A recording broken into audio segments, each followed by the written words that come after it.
Look in my eyes, what do you see? It's the cult of personality. Welcome back, guys, to Fog Wrestling. It is your SmackDown 21st of June 2024. Oh, I was going to say review. It's your preview, but we've got CM Punk, we've got the Wyatt 6 potentially, we've got Cody Rhodes. What do you want to talk about? Well, maybe not be excited too much about that one, I can guarantee you. But CM Punk being here on tonight's show, that's got to mean something for us. Well, what I would say is it's got to mean something because Drew McIntyre quit on Monday, of course. Kayfabe, everybody. Kayfabe, still alive. Still alive in the business today? Definitely not. But, a lot of expectation tonight is that Drew McIntyre is going to come through and batter CM Punk, which I think should happen.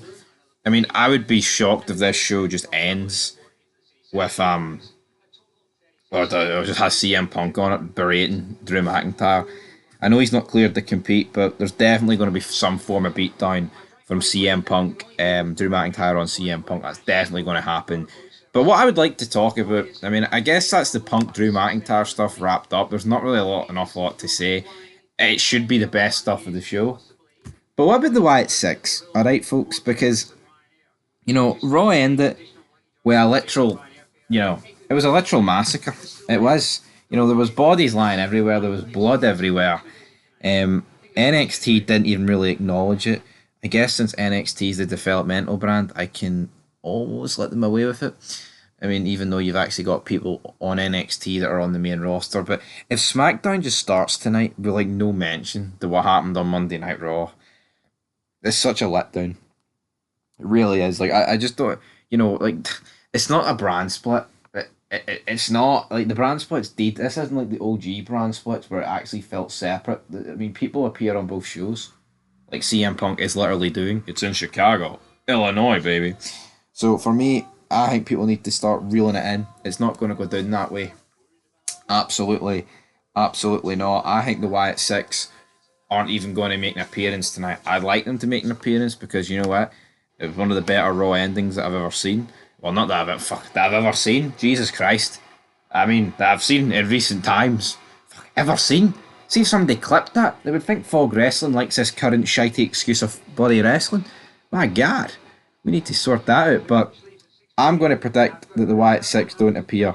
But they need to acknowledge it in some I mean, see people on the show that you've got nothing for. Why don't they have interviews backstage talking about how petrified they were watching Raw? And they hope they don't come to SmackDown. Anyway, looks like Solo Sikoa and Cody Rhodes are going to come to blows tonight. I just don't care about the Bloodline. It's the bootleg Bloodline. I mean, SmackDown's rating tonight probably will do alright because CM Punk is heavily advertised for it and it's in Chicago. But for the Bloodline and Cody Rhodes, who cares, man? If it ain't the Bloodline with The Rock and Roman Reigns going against Cody Rhodes, am I supposed to care about Solo Sikoa, Tonga Loa, and Tammy Tonga? I mean, it sounds like the same name for all three of them. Just free jobbers. Not going to predict much to go on there. Now, of course, there is a few matches tonight. Money in the Bank. Money in the Bank.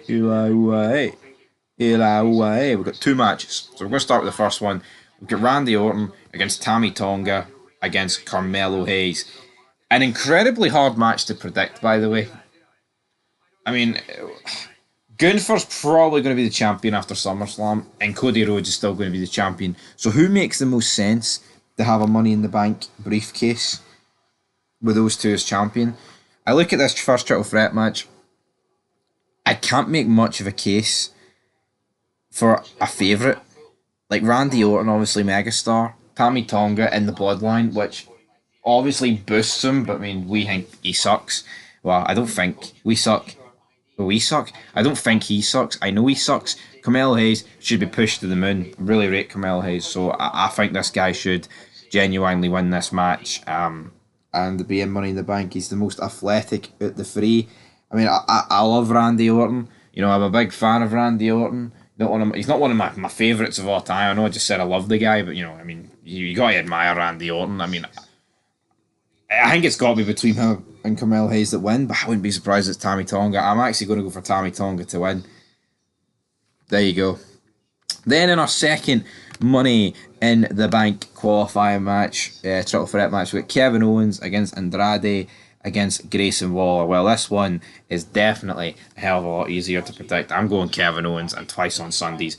Grayson Waller is a fucking jobber. I like him, but he's a jobber.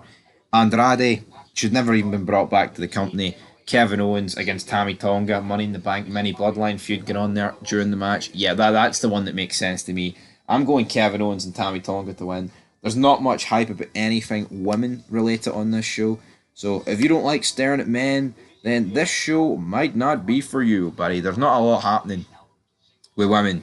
I mean, Bailey will probably be on the show boring the joint out. But anyway, that's going to do it for your SmackDown preview. Looks like it's going to be one of the better SmackDowns in a while. But here, that wouldn't be hard because SmackDown has sucked for a long, long time.